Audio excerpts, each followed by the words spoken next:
안녕하세요, 존스퀘어드입니다. 그램 2020년형 출시에 맞춰서 삼성 역시 자사의 노트북 라인업을 개편했는데요. 오늘은 갤럭시북 라인 3종 중에 그램과 비슷한 포지션에 있는 갤럭시북 이온과 그램 2020년형을 비교해 보도록 하겠습니다.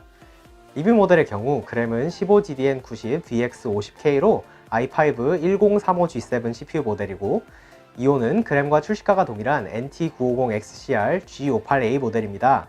두 모델 모두 저희가 리뷰 목적으로 구매하였으며 모든 테스트는 이 모델들을 가지고 한 것이므로 모든 기기를 대별하는 것이 아님을 알려드립니다.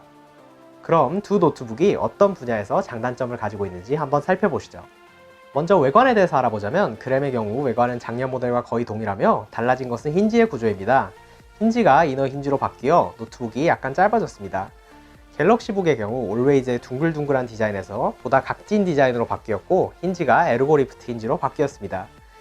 이 힌지는 생각보다 좋지만은 않은데 쿨링에는 도움이 되겠으나 마찰력이 없어 노트북이 탁 치면 책상 위에서 돌아다닙니다. 무게의 경우 그램 15인치가 1120g, 갤럭시북 이온 G58A 모델은 1260g으로 그램이 140g 더 가볍습니다. 이 무게의 차이는 갤럭시 S10 스마트폰 하나를 더 가지고 다닌다고 생각하시면 되겠습니다. I/O의 경우 그램은 USB 3.1 Gen2 포트 3개, 썬더볼트 1개, HDMI 포트와 DC 인풋이 있고, 갤럭시북은 똑같은 I/O 구성에서 USB 3.1 포트 1개가 적습니다.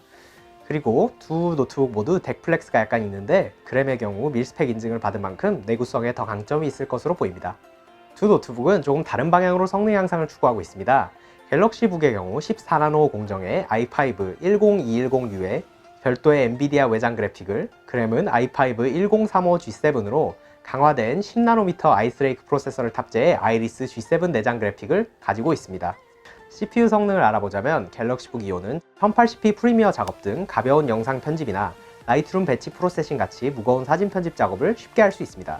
그램 같은 경우 CPU 전코어 부하 성능이 실온에서 20%가량 하락한 모습이며, 그램에 별로 달라지지 않은 쿨링, 낮아진 온도 제한과 아이스레이크의 스로틀링 특성 때문으로 보입니다. 이 현상에 대해 더 자세히 알고 싶으시면 그램 2020 리뷰 영상을 보시기 바랍니다. 시대벤치 루프를 돌릴 시에 갤럭시북은 클럭이 2.6GHz에서 유지되지만 그램은 최대 1.8GHz부터 최소 1.1GHz까지 요동치는 모습을 확인할 수 있습니다. 때문에 간단한 영상 작업을 하시는 분들에게도 올해 그램은 작년의 그램보다 더 못합니다.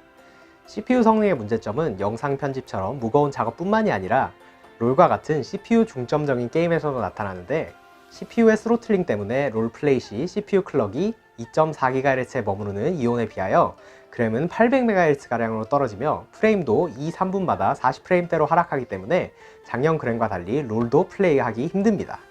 게이밍을 할 시에 중요한 그래픽 성능 면에서도 갤럭시북과 그램은 많은 차이가 납니다. 이론적으로 그램에 들어간 아이리스 플러스 G7 그래픽은 쿨링과 전력 공급이 잘 되면 작년 그램의 UHD 630의 2배가량, MX250의 70%가량의 성능입니다. 그러나 CPU에서와 마찬가지로 온도 문제 때문에 좋을 때는 작년보다 70%가량 낮고 안 좋을 때는 거의 비슷한 성능입니다.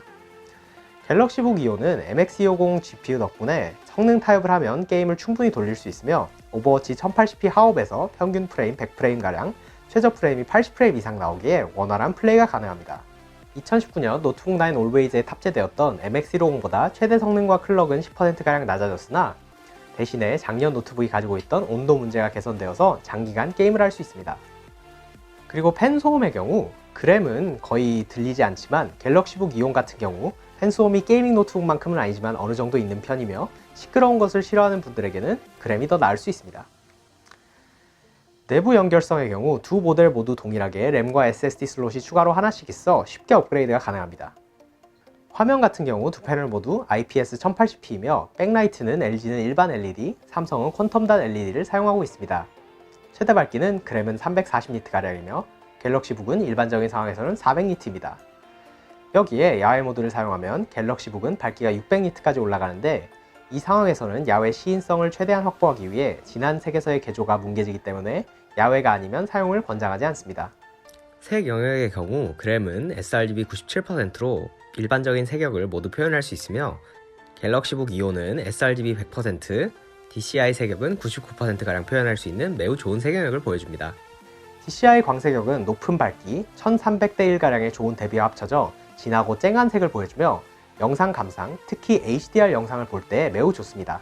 다만 갤럭시북의 DCI 광색역은 문제가 하나 있는데 모니터의 색이 광색역으로 고정이 되어 있어 이 색을 sRGB 웹표준색으로 줄일 수가 없다는 것입니다. 때문에 프리미어나 포토샵, 애프터 이펙트 등의 프로그램을 사용할 때 꼭 모니터 프로파일링을 해야 정확한 sRGB 색을 표시할 수 있습니다. 이를 하지 않을 경우 모니터의 색이 과도하게 진하게 표시되기 때문에 이를 바탕으로 편집한 결과물을 일반적인 sRGB 모니터에서 감상할 시 최종 결과물의 색이 연해질 수 있습니다. 패널마다 상태가 좀 다르긴 하겠지만 별도의 측정 장비가 없으신 분들은 저희가 색 프로파일을 올려드릴 테니 그걸 다운로드해서 적용하시는 편이 좋을 것 같습니다. 이번에 갤럭시북 이온은 키보드 면에서 큰 변화가 있었습니다. 바로 볼 수 있는 차이는 오른쪽에 넘패드가 추가된 것입니다. 반면에 키감의 경우 키감이 상당히 괜찮았던 작년보다 약화된 모습입니다. 그 이유는 맥북의 버터플라이 스위치처럼 트래블, 즉 누르면 키가 들어가는 정도가 많이 줄었기 때문입니다. 이러한 키 디자인은 손에서 키보드를 누르는 힘이 스프링에 의해 흡수되지 않고 딱딱한 덱에 닿으면서 순식간에 충격을 받기에 장기간 타자를 치면 쉽게 손이 피로해질 수 있습니다.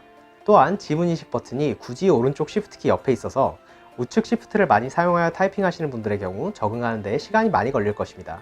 그램의 키보드의 경우 작년과 동일한 모델로 다른 울트라북에 비하여 더 낮은 트래블은 동일하고 그닥 편한 편은 아닙니다. 하지만 갤럭시북의 키보드가 워낙 불편하기 때문에 갤럭시북보다 상대적으로 더 타자를 치기엔 편합니다. 트랙패드의 경우 상황이 조금 다른데 갤럭시북 이온의 트랙패드는 작년에 비해 특히 가로로 상당히 많이 커진 모습이기에 작업을 할 시 편하게 느껴집니다. 트랙패드의 재질은 갤럭시북과 LG 그램이 거의 동일한 비교적 부드러운 플라스틱으로 느껴집니다. 배터리의 용량 같은 경우 갤럭시북이 69Wh, 그램이 80Wh로 더 많지만 테스트된 배터리 수명은 그램의 전력 관리와 갤럭시북의 높아진 화면 전력 효율 때문에 갤럭시북이 조금 더 좋게 나옵니다. 배터리를 아낄 시에 현실적인 사용이라고 생각되는 크롬 웹브라우징 테스트에서 그램은 10시간 반 정도, 갤럭시북은 12시간 가까운 배터리 타임을 보여줍니다. 성능을 조금 더 많이 활용하는 PC마크 테스트에서는 갤럭시북이 507분, 그램이 450분가량으로 차이가 줄어든 것으로 보아 이 차이는 갤럭시북의 화면에 높은 전력 효율 때문인 것으로 보입니다. 또한 이러한 배터리 수명의 차이는 그램의 배터리 수명이 작년보다 낮아진 것에서 볼 수 있듯 그램 CPU의 클럭 제어 문제도 있습니다. 저보아 상황에서 갤럭시북이나 작년 그램 같은 경우 배터리 절약을 위해 800MHz 정도까지 클럭이 떨어집니다. 그러나 2020년도 그램은 클럭이 1.2GHz 이하로 내려가지 않습니다. 때문에 더 큰 배터리에도 불구하고 일반적인 문서 작업, 가벼운 웹브라우징 등에서 그램의 배터리 성능은 실망스럽습니다. 두 노트북은 둘 다 USB PD 충전이 가능하며 기본 충전기가 너무 크다고 느끼면 USB PD 규격을 지원하는 소형 충전기를 사용이 가능합니다. 배터리의 주변기기 충전 면에서는 그램과 갤럭시북이 약간 다른 방향으로 가고 있습니다. 갤럭시북은 트랙패드를 무선 충전기로 활용할 수 있습니다. 이 기능을 사용할 시 트랙패드를 사용할 수가 없기에 사용할 시에는 외장 마우스를 들고 다니는 게 필수입니다. 반면에 그램은 USB PD 전원을 받을 수도 있고 반대로 USB PD 전원을 줄 수도 있습니다. USB C2C 케이블이 늘어나는 상황에서 별도의 휴대폰 충전기 필요 없이 고속 충전을 할 수 있다는 점은 매우 좋습니다. 스피커의 경우 두 노트북 다 썩 좋은 편은 아닙니다. 다만 부족한 방향이 살짝 다릅니다.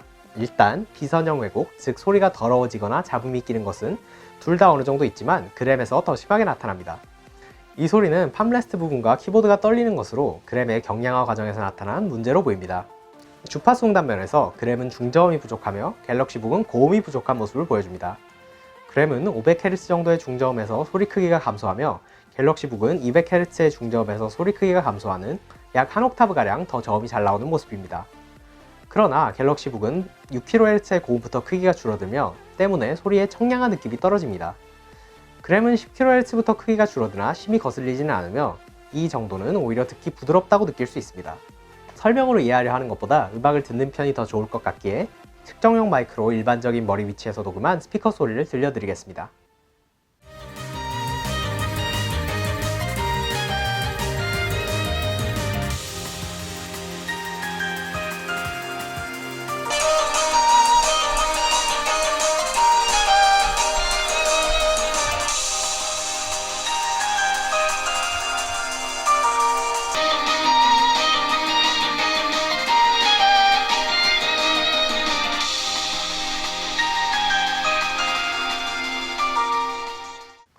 그럼 결론을 말씀드리겠습니다.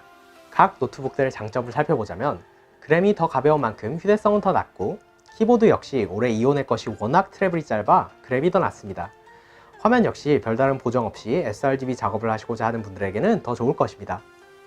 갤럭시북 이온의 경우 그램에서 나타나는 성능 문제가 없으며 외장 그래픽이 들어가 쿠다 가속이 필요한 작업에서 매우 좋습니다. 또 오버워치 같은 간단한 게임들은 무리 없이 돌아가며 진하고 밝은 화면 덕에 HDR 영상 감상용으로 매우 좋고 배터리 역시 더 오래 갑니다. 2020년 그램의 성능 문제가 워낙 심각한 수준이기 때문에 둘 사이에서 고민하고 계신다면 올해 그램을 추천드리기는 어렵습니다. 그러나 무게가 무엇보다 중요하고 타자를 장기간 치시거나 개인적인 선호 때문에 그램을 구입하기 원하신다면 현 세대 그램의 장점은 전부 가지고 있으면서 성능이 더 좋고 배터리 관련 문제가 없는 2019년형을 구매하시길 추천합니다. 이상 존스퀘어되었으며 시청해주셔서 감사합니다.